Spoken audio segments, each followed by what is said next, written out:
Hello and welcome to the program. I'm Millicent Walker. In Equatorial Guinea, President Teodoro Obiang Nguema has declared a general amnesty for all political prisoners.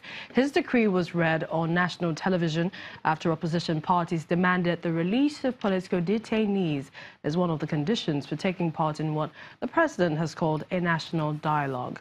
Earlier this year, the country's main opposition party, Citizens for Innovation, was dissolved by the authorities, with 21 of its members given long jail sentences.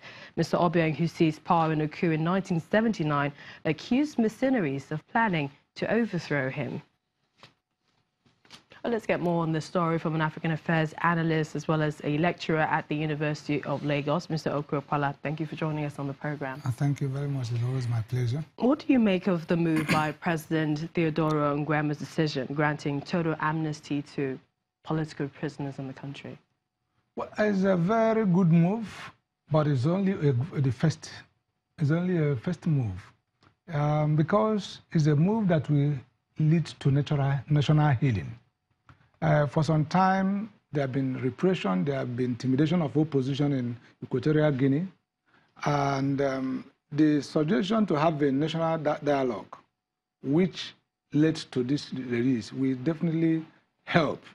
But, you know, we should not be overexcited. It's only a first move. It won't heal, it won't solve most of the political problems of Equatorial Guinea, or not even the economic problem, but it's a very important first move.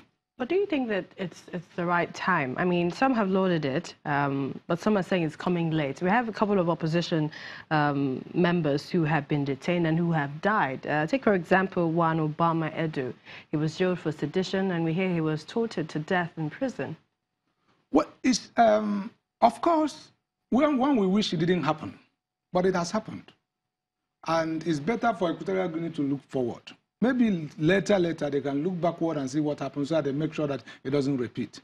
But, you know, holding on to that and saying that, trying to block this dialogue that will lead to better things, I mean, people enjoying better the human rights and also political participation, is important. Yeah, a lot of people have suffered, a lot of people have paid a huge price, but it's always good, any time that a country or a nation is liberated, is always a good time. Questions are also being asked, will the families ever get closure? Will they get justice for that as well? Well, that's a subsequent question. Now is the question of, look, let the people of Equatorial Guinea enjoy the rights that they're supposed to enjoy in a democratic setting. Let them enjoy the right to choose among political alternatives. Let them enjoy the human rights and participation of freedom of association, freedom of expression. When that time comes, of course, when you get to that, the next stage will now be, what happened? Those who died, they must not die in vain. And what measures are we going to take to make sure that their things didn't happen?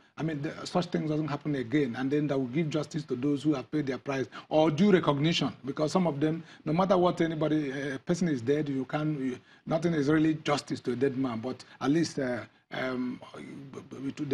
recognition the nation can recognize the sacrifices they made, and I think that's what we should focus on. President Obiang's decades in power have also been strongly criticized corruption, human rights abuses in the past. With this dialogue coming forth, especially with the opposition, do you think that the country will be close to witnessing a change in leadership soon? Well, if this move is sincere, it will definitely lead to change, some changes. You know, the corruption is inevitable when we normally say that power corrupts absolutely. Whenever a particular person or a gang holds on to power and that power is not challenged, there is bound to be abused. So, the first thing is, the first step towards solving even the issue of corruption is to democratize and liberalize the political space in Equatorial Guinea. So even as much as, for a long time, he has been doing it like that, even up to recently, to the extent that, the opposition party was dissolved. But this first step is a very important step towards solving any other problem. There is no guarantee that, with this, corruption will go, but corruption cannot go unless there is liberty, there is powers, there is political space. For all the actors. For actors, is made free. All right, thank you so much. African Affairs Analyst, lecturer at the University of Lagos, Mr. Okwe Opala, for coming on the program. Thank you so much.